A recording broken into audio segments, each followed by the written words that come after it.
versículo que hemos visto, dice que Él tiene control sobre todas las cosas, ya sean buenas o ya sean malas. ¿A dónde se originó el mal, hermano? En el jardín del Edén.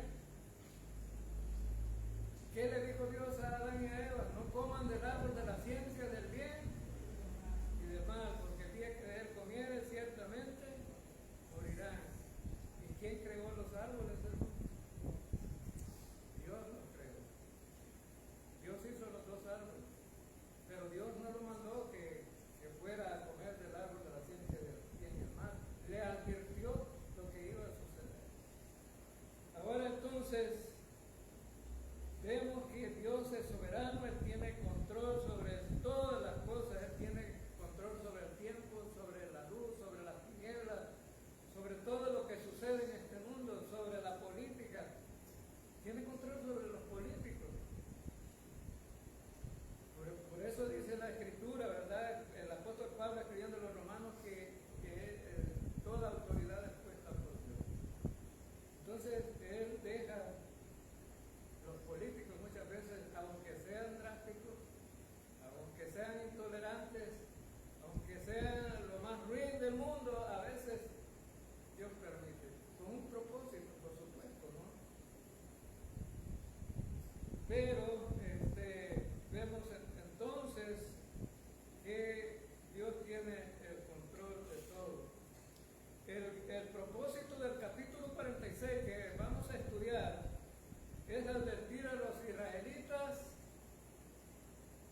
en contra de los ídolos de Babilonia. En este capítulo se habla de esos ídolos, ¿no? De dos ídolos importantes de Babilonia. Esos ídolos eran, como decimos en los pueblos, ¿verdad? Los católicos en los pueblos, ¿cómo dicen? San Mateo es el patrón de este pueblo, de esta ciudad. Y aquí hoy en este pueblo, ahora ya todas las colonias no tienen nombre de otra cosa más que de los patrones, ¿no? O de las patronas, ¿verdad? Entonces,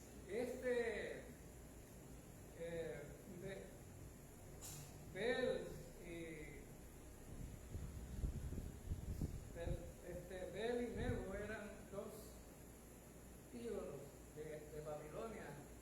Uno, el primero era el padre y el otro, el Nebo es el hijo. Y los tenían en un lugar diferente. Cuando se acercaba como el día del patrón Bel, traían a Nebo que viniera a visitar a su padre, pero lo traían cargado, ¿verdad? Lo traían cargado, no tenía poder para caminar. A los reyes se los andaban en una silla cargados, pero ellos al querer podían caminar, los reyes. Pero los dioses no tenían el poder de caminar. Entonces, Bel es un sinónimo de Baal, ¿verdad? De Baal, y también un sinónimo de Belcebú. ¿Y Belcebú quién es, hermanos? Belcebú. ¿Qué dijeron los fariseos y los saduceos a Cristo? Tú los milagros que haces, los haces en nombre de quién? De Belcebú. ¿Y Belcebú quién era? El príncipe de los demonios, y él está hablando de Satanás. Está hablando del diablo ahí. Entonces, mire lo importante que tiene saber esto. Cuando alguien le rinde culto a un ídolo, ¿a quién le está rindiendo culto entonces? A Satanás. Ellos le rendían culto a Satanás. Entonces, por lo tanto, detrás de la adoración a estos ídolos estaban adorando a Satanás. Satanás también tiene, bajo la autoridad de Dios, tiene control sobre las cosas también, hasta donde Dios se lo permite. Ahora, entonces, en estos primeros versículos que ya los estudiamos el miércoles pasado, vemos a esos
fiesta ahí, una fiesta. Y es en honor a Jesucito del rescate. Así es, mire. Así es. No es más grande. Pero entonces la gente llega a adorar ahí y va a someterse bajo ese gran ídolo. Pero cuando el dueño no tenía dinero, lo ponía en una urna y lo sacaba en cualquier tiempo. Se lo ponía sobre los hombres y andaba en el pueblo. Hay una ofrenda para Jesucito del rescate, una ofrenda para Jesucito del rescate, y entonces la gente dando dinero, ¿no? ¿Quién iba a comer bien, hermano? El dueño. Tenía dueño porque había un dueño de esa imagen. Entonces estaba bajo el control del dueño. Jesucito del rescate, el pueblo no podía salir de ir de la casa del dueño. Entonces vemos, hermanos, que en lugar de que los dioses de Babilonia cargaran al pueblo, ¿quién iba cargando a los dioses? El pueblo. Pero el Dios verdadero, en lugar de que lo carguen a Él va cargando al pueblo. Ahí está una gran diferencia, ¿no? Y por eso debemos de tener en mente eso. Dios que tenemos es el Dios todopoderoso, el que puede hacer todas las cosas. Y a veces nos quejamos, ¿verdad? Pero como les digo, Dios tiene control sobre todas las cosas. Alguien dice, yo estoy orando, hace 3 años estoy orando por mi salud, pero no tengo una respuesta.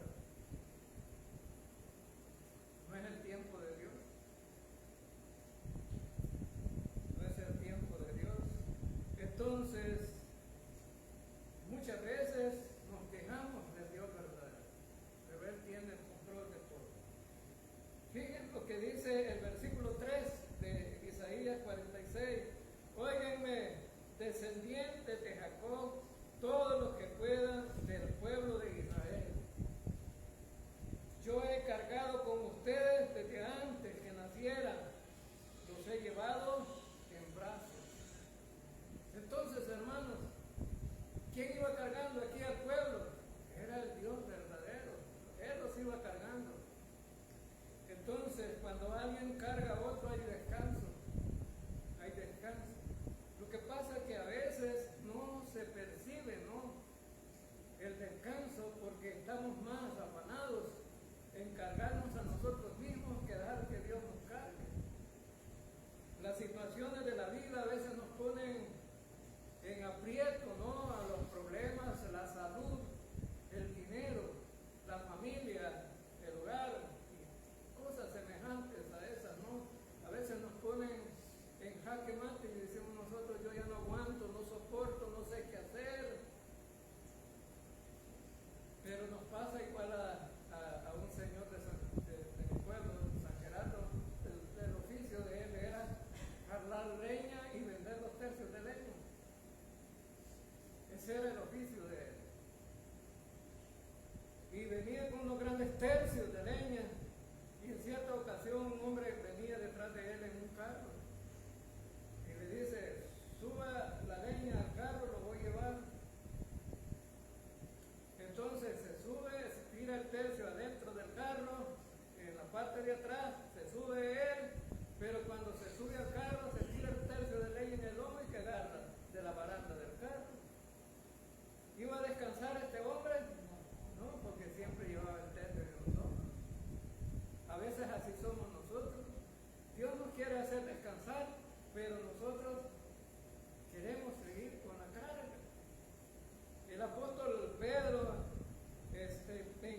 gracia de Dios estaban ahí, pero no los he olvidado, dice Dios. Yo los voy a sacar de ahí. Yo los he llevado desde que nacieron en mis brazos, pero ustedes no se han dado cuenta que así es. Oídme, casa de Jacob, y todo el resto de la casa de Israel, lo que soy traído por mí desde el vientre de los que soy llevado desde la matriz, en otra versión. Como la madre lleva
tengo miedo del diablo, me puede mandar al infierno.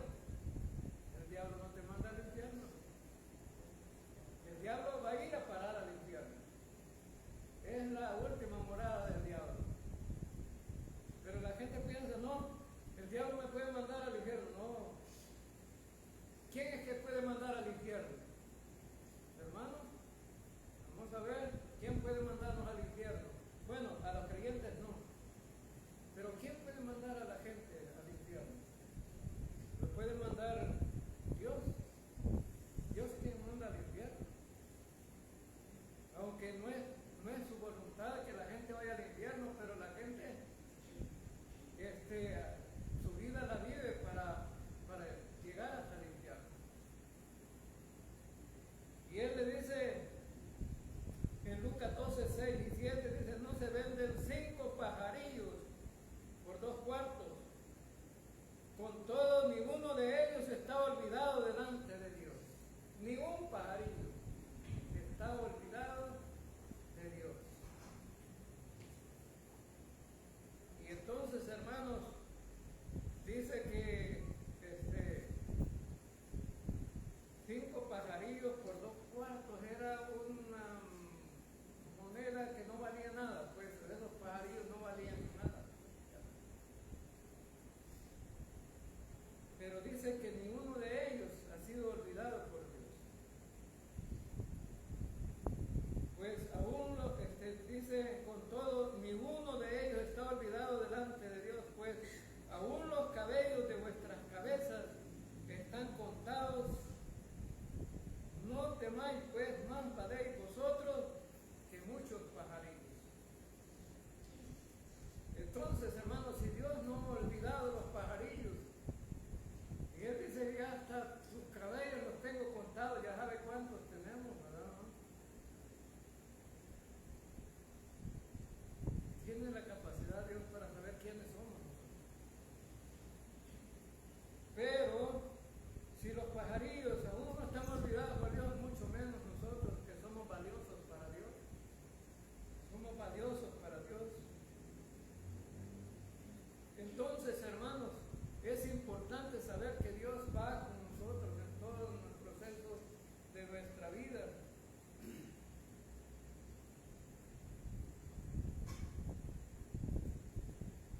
El Señor ha dicho en el versículo 4 de Isaías que Él nos va a llevar hasta la vejez. Tengamos en mente eso. Porque la vejez, hermanos, es un tiempo difícil. La vejez es lo más difícil del ser humano. No es lo mejor. La mayoría de gente que ha trabajado toda su vida llega al momento de la vejez y dice, ya es tiempo de mi retiro. Pero el retiro, ¿para dónde, hermano? Para ir a parar al cementerio. Cuando sale de allí, sale con un gran cáncer o con cualquier enfermedad que ya no tiene cura y solo sale para ir a morir. Por eso en algunos países dicen, la gente joven debe trabajar duro para que tenga mucho dinero para la vejez, para que disfrute de su vida los últimos años. Pero aquí en estos países no muchos disfrutan sus últimos años. Entonces, él dice que en Eclesiastés dan un planteamiento de cómo es la vejez de un ser humano. Fíjense bien que en Eclesiastés 12:1 dice el Señor,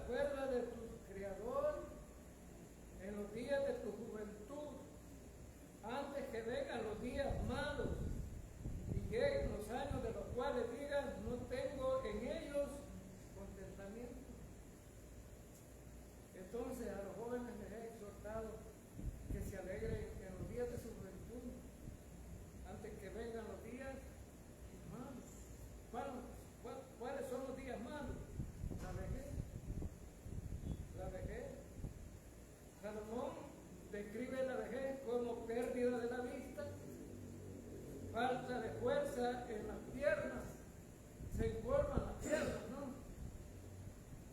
Y aunque uno no quiera, no se puede enderezar. Los hombros se encorvan también. Si fijan ustedes que ha podido ser recto uno en la juventud, pero con el tiempo se va encorvando la columna. Pérdida de los oídos, queda todo solo. Pérdida de los dientes, se le caen los dientes.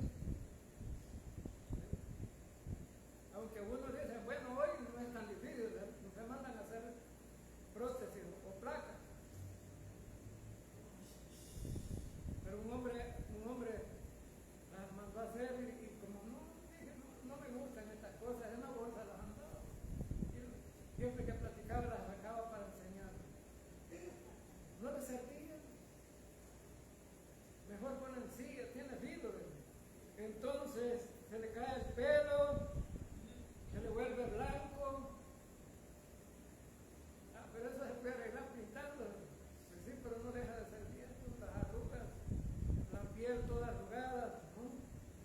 La masa muscular se va a pique, ¿no?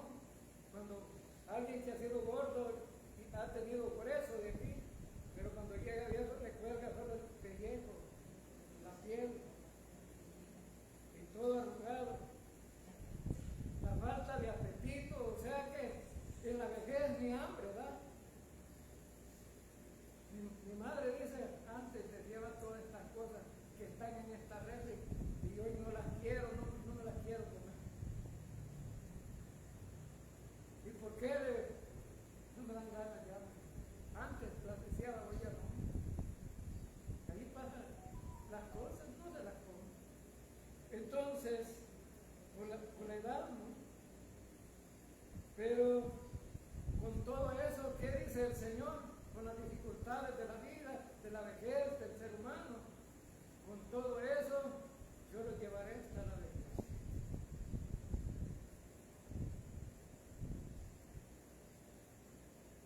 Versículos 5 y 7. Dice, ¿con quién pueden ustedes compararme? ¿A quién piensan que puedo parecerme? Hay quienes sacan mucho oro de sus bolsas y pesan plata en la balanza, luego contratan a un artesano que les haga un dios para inclinarse ante él y adorarlo. Lo cargan sobre los hombros y se lo llevan, lo colocan sobre un soporte y allí se queda sin moverse de su sitio. Por más que griten pidiéndole ayuda, no le responde, ni puede salvarlo de sus angustias. Entonces, hermanos, muchas veces tenemos el Dios que queremos tener. ¿Con quién me pueden comparar? Dice Dios, el Dios verdadero, y no lo podemos comparar con nadie, porque no hay nada en este mundo que se pueda comparar. Tenemos nosotros una mente finita, pero Dios es infinito. Y lo que conocemos de Dios es a través de Jesucristo. A Jesucristo le preguntaron, muéstranos al Padre, y no basta. El dichoso Felipe le pregunta, ¿no? Muéstranos al Padre, no basta. Pero, fíjense bien, Jesucristo le responde, el que ha visto a mí, ha visto al Padre. No tienes que preguntar más, el que ha visto a mí, ha visto al Padre. Entonces, Jesucristo lo confronta y le dice, ¿me has visto a mí? No me has conocido, le dice. Entonces, la única manera que podemos ver en Dios es a través de Jesucristo, por eso se encarnó y vino a este mundo, porque la gente es tan incrédula que si no ve algo, no cree. Y por eso la gente sacaba sus pocos de oro y decía y mandaba hacer un ídolo.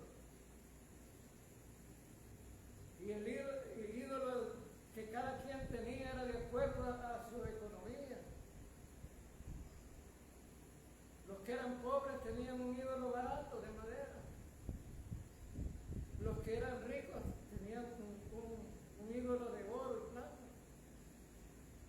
Tenían dinero, pero de nada servía, de ser de madera, de oro, de plata, de nada sirve porque no puede hacer nada. Se lo llevaban en los hombros, lo ponían en un rincón de su casa y lo adoraban, pero no respondía. No respondía. ¿Cuál es el Dios que tú tienes? ¿El que responde o el que no responde? El Dios nuestro siempre responde. Siempre responde. Y Jesucristo se encarnó para que viéramos,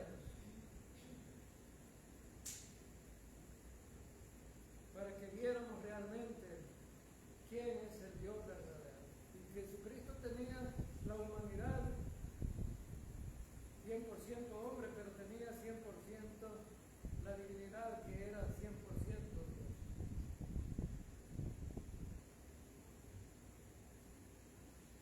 Y fíjense bien qué terrible para los idólatras, ¿no? Que no se dan cuenta. Mandar a hacer un ídolo costaba mucho dinero. Hay un hombre que era pastor en Estados Unidos y su padre le dejó la herencia del pastorado. Y dijo: yo quiero que usted, cuando yo muera, continúe de pastor en esta iglesia donde nos congregamos.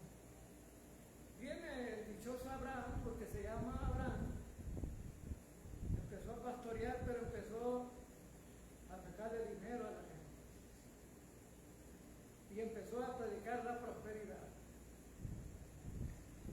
y empezó a hacerse rico. Compró un avión, compró una mansión, compró un carro, compró todo lo que quería. Pero viene su hermano Lucas y lo confronta y le dice: ese no era el pastorado de mi padre. Ese no era el pastorado de mi padre.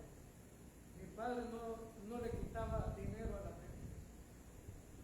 La gente daba lo que podía y lo que quería. Pero tú obligas a la gente a que dé dinero, haciéndole promesas falsas. Porque esas promesas que tú haces nunca se van a cumplir en la vida de los creyentes. Y los creyentes, por la ambición de su ídolo, ¿no?, da el dinero y se queda sin nada. Y este Lucas le dice: arrepiéntete, porque eso que estás haciendo es malo. Un día vas a dar cuenta y tu pastorado va a ser hallado falso. Entonces, hermano,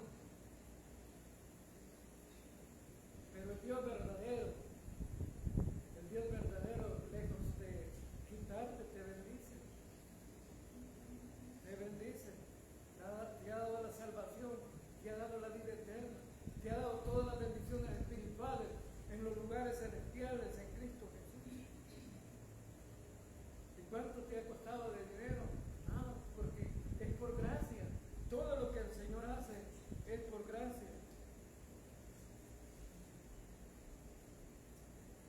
Versículos 8 y 9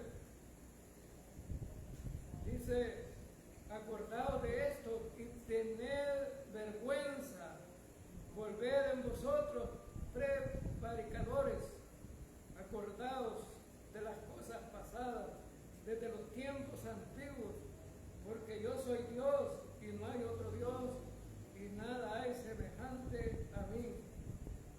Entonces, el Señor lo llama a la reflexión y dice: para que sepan quién es el Dios verdadero, acuérdense del tiempo pasado. Del tiempo pasado. Le estaba haciendo una exhortación al pueblo de Israel y a Judá. Le dice: acuérdense del tiempo pasado. La palabra prevaricación aquí es que Israel se fue a los ídolos y dejó al Dios verdadero.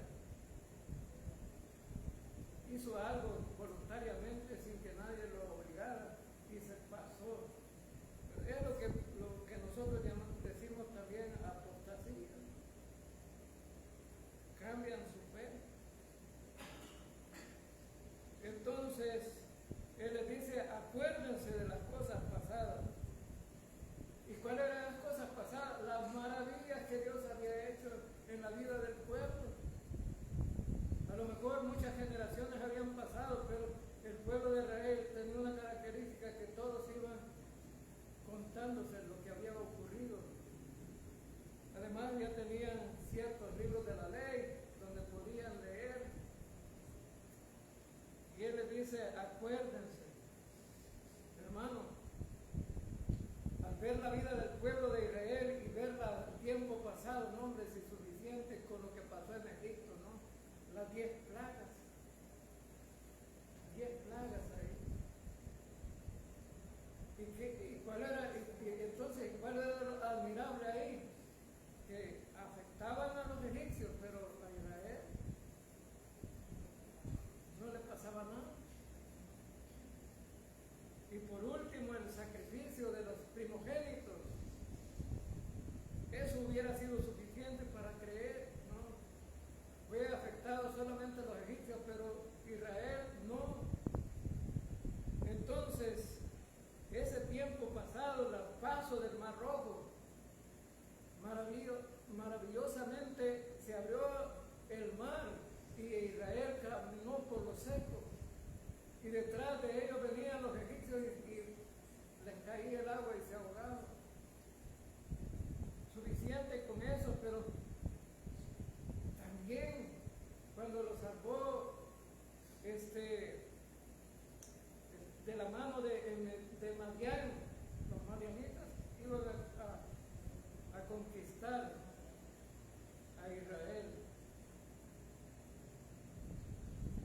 Cuando los libró de los filisteos oprimían a Israel todo el tiempo y estuvo Sansón, pero después viene David y conquista a Goliat y el pueblo es liberado.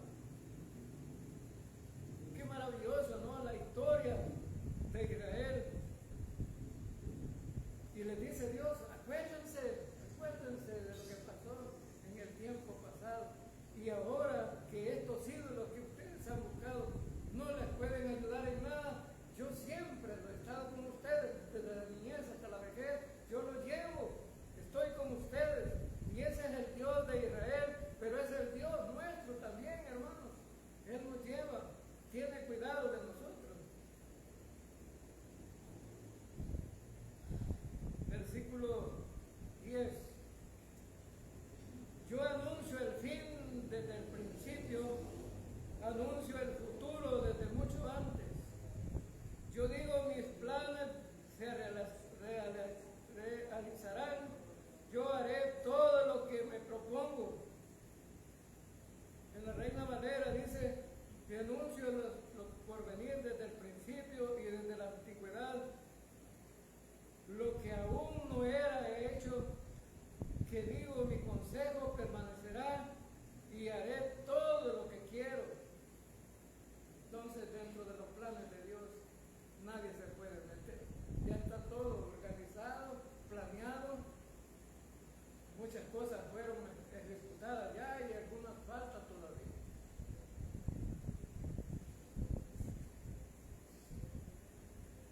Yo anuncio el fin desde el principio.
aplastar la cabeza. Ya estaba planeado desde el principio, ¿no? ¿Cuándo se cumplió eso? Cuando Cristo vino.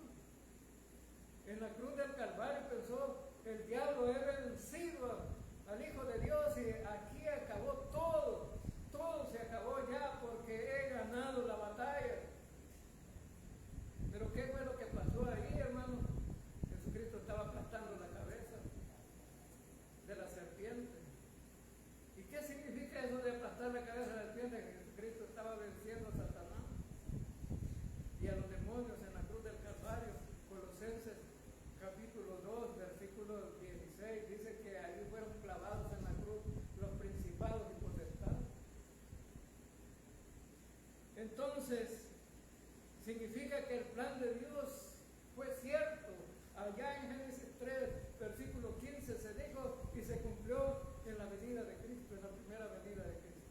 En la muerte en la cruz, Jesucristo estaba cumpliendo esa profecía. Pero si nos vamos más lejos, ahora la Biblia que tenemos nos dice cómo terminará todo.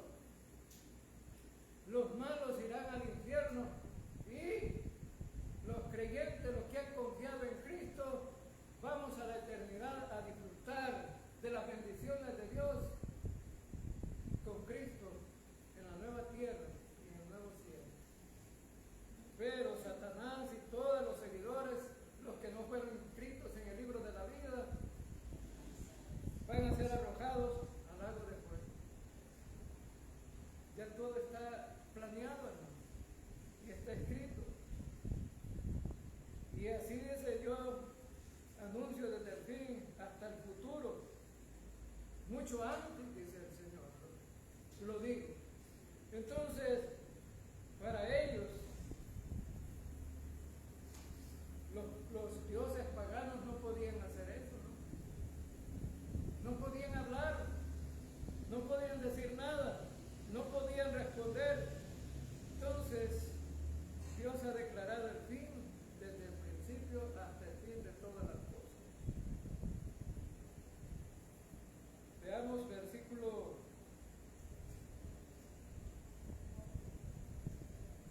11 al 13. He llamado a un hombre del oriente que vendrá de lejos como un ave de rapiña y llevará a cabo mis planes. Lo he dicho y así lo haré.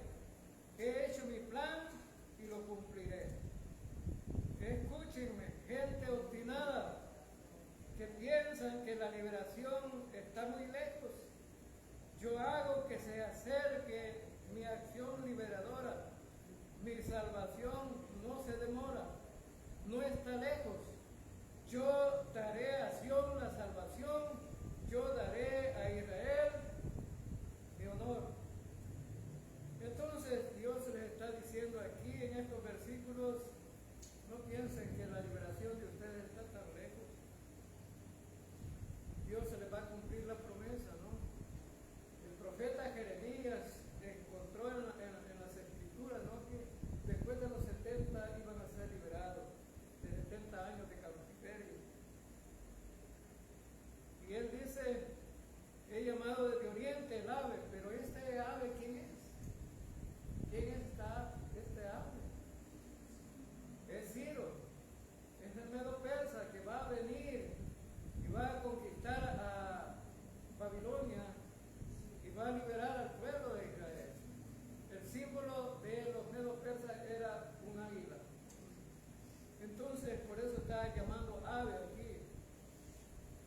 Entonces, él dice que es un varón de mi consejo, es decir, Dios dice, yo lo he llamado para que haga eso, para que cumpla lo que yo estoy prometiendo.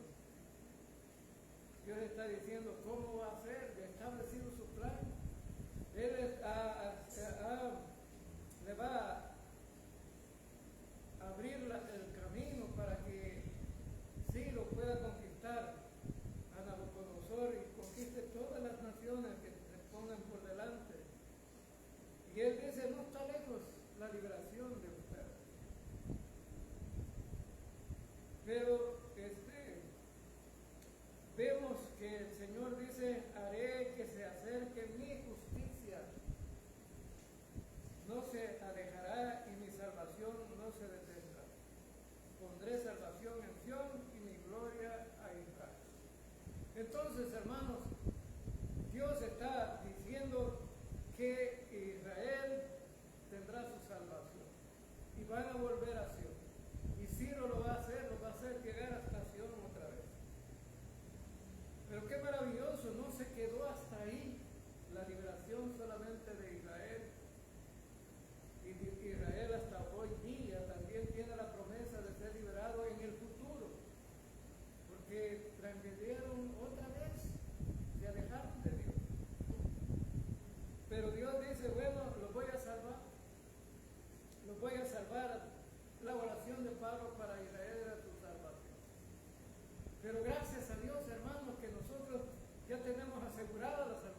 asegurada la salvación. Dios nos dio de su gracia. Israel se volvió rebelde, entonces Dios dice, bueno, vamos a ir hoy con los gentiles para crear un celo en Israel. Y nos llamó a nosotros. Y hermanos, si usted ni se imaginaba dónde iba a terminar todo eso, cómo iba a ser. Yo siempre fui un religioso y buscaba a Dios, pero nunca pensé que la salvación iba a ser de esta manera. Yo pensé que era a través de las obras, a través del esfuerzo personal, a través de maltrato físico, porque en los tiempos de la Semana Santa nos sacrificábamos de rodillas, nos golpeábamos la espalda y hacíamos ayunos y hacíamos cosas semejantes y decíamos, así vamos a tener la salvación, la vamos a ganar. Dios quiera que la vamos a ganar, pero la salvación no se gana, ¿no? La salvación es un regalo de Dios. Y todo aquel